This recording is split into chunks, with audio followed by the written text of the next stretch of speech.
Hello students, how are you?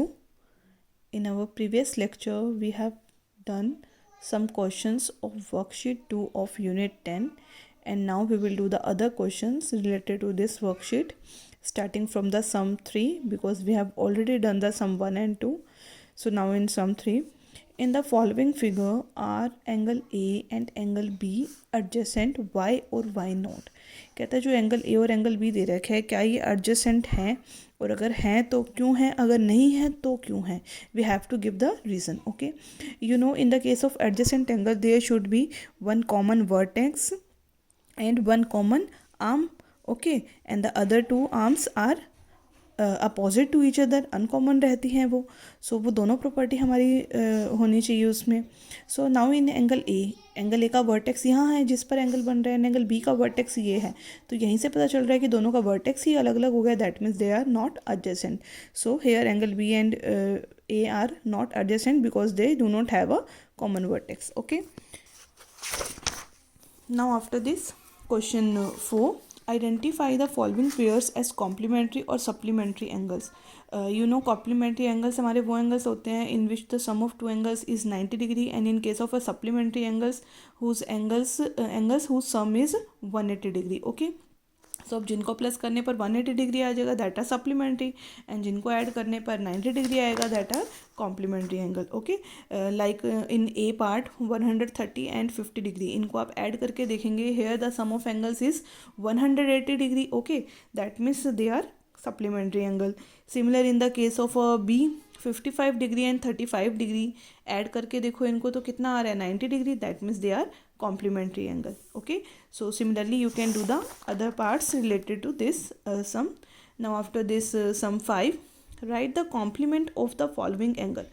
अब हमें इनका कॉम्प्लीमेंट बताना है. कॉम्प्लीमेंट आपको पता है टू एंगल्स ऐसे होते हैं जिनका हमें सम 90 होता है. अब उनमें से वन एंगल दे दिया, we have to find the other angle. Okay, like the first angle given is 20 degree. Okay, so कैसे करेंगे देखो, 20 का हमें कॉम्प्लीमेंट बताना है. तो 20 का कॉम्प्लीमेंट क्या होगा, वी नो कि दोनों का सम 90 होना चाहिए. तो अगर एक 20 है तो दूसरा क्या होगा, 90 में से 20 को सब्ट्रैक्ट कर दें तो कॉम्प्लीमेंट ऑफ 20 क्या आ जाएगा, 90 माइनस 20 मीन्स 70 डिग्री.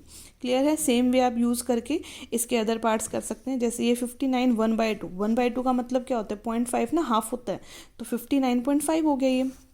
तो कॉम्प्लीमेंट भी इसका भी सेम वे में आप 90 में से सब्ट्रैक्ट करेंगे तो आज इसका कॉम्प्लीमेंट्री आ जाएगा. After this question 6, right the supplement of the following angle. Supplement में क्या होगा, where the sum of two angles is 180 degree.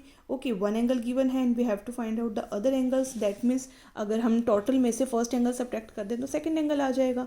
तो मतलब 180 डिग्री में से अगर हम गिवन एंगल सब्ट्रैक्ट कर देंगे तो हमारा अदर एंगल आ जाएगा. ओके, सो सप्लीमेंट ऑफ 110 क्या हो जाएगा, 70 डिग्री ना. 180 में से माइनस करेंगे तो सिमिलर है जैसे कॉम्प्लीमेंट में किया था. You can do it. Okay, after this question 7, draw the following using scale pencil only and also name them. हमें पेंसिल और स्केल का यूज़ करके ही ये फिगर ड्रॉ करनी है. क्या दे रखा है देखो, फर्स्ट पार्ट में one pair of adjusting angle. Adjusting angle का कोई एक पेयर बनाना है. एडजस्टिंग एंगल आपको पता है जिसके वन कॉमन वर्टेक्स हो और वन कॉमन आर्म हो. तो आप क्लियरली शो कर सकते हैं. देखो मैंने एक फिगर बना दी है, यहाँ पर मिड से एक लाइन लगा दी. तो एक एंगल ये ले लिया और एक ये. That means angle P O Q this one and angle P Q O are this one. They have the common vertex O and a common arm OQ. That means they are adjacent angle. After this, one linear pair.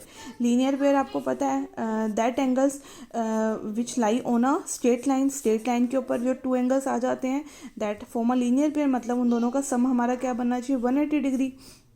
तो एक straight line ले ली हमने, उसको partition कर दिया. तो एक angle ये हो गया, एक ये angle A O B and angle B O C. They form a linear pair because ये स्ट्रेट लाइन पर फॉर्म हो रहे हैं. After this one pair of complementary adjacent. Complementary भी हो और एडजेसेंट भी हो. कॉम्प्लीमेंट्री का मतलब 90 डिग्री होनी चाहिए दोनों एंगल को प्लस करने पर, और एडजेसेंट मतलब एक साथ हो, मतलब कॉमन वर्टेक्स और कॉमन आर्म. तो हमने इस वे में ले लिया. देखो 90 हो गया, बीच में से हमने एक लाइन कर ली, मतलब ये दोनों एंगल का प्लस तो ऑब्वियस है, 90 हो गया बिकॉज स्ट्रेट आ रहा है ना, देखो यहाँ से। और एडजेसेंट है बिकॉज वर्टेक्स भी कॉमन है और आर्म भी कॉमन है, that means this angle and this angle, angle X O Y and Y O Z form a complementary adjacent. अगर ये कॉम्प्लीमेंट्री नॉन एडजेसेंट कह देता तो नॉन एडजेसेंट मतलब अलग अलग हो जाते। टू एंगल्स ऐसे फॉर्म होते जिन दोनों को प्लस करने पर 90 होता बट वो एक साथ ना होते। क्लियर है? ऐसे ही है one pair of supplementary non adjacent. Non adjacent मतलब एक साथ तो नहीं बनाने हैं, तो कोई भी ऐसे दो एंगल जिनको प्लस करने पर क्या बनना चाहिए, सप्लीमेंट्री मतलब 180 डिग्री। तो 120 और 60 डिग्री अगर हम दो एंगल्स लेते हैं उनका सम 180 बन रहा है और दोनों सेपरेट बनाए हैं मतलब नॉन एडजेसेंट हैं। Similarly vertical opposite angle, vertical opposite आपको बताया था, when two lines intersect each other the opposite angles are the vertical opposite.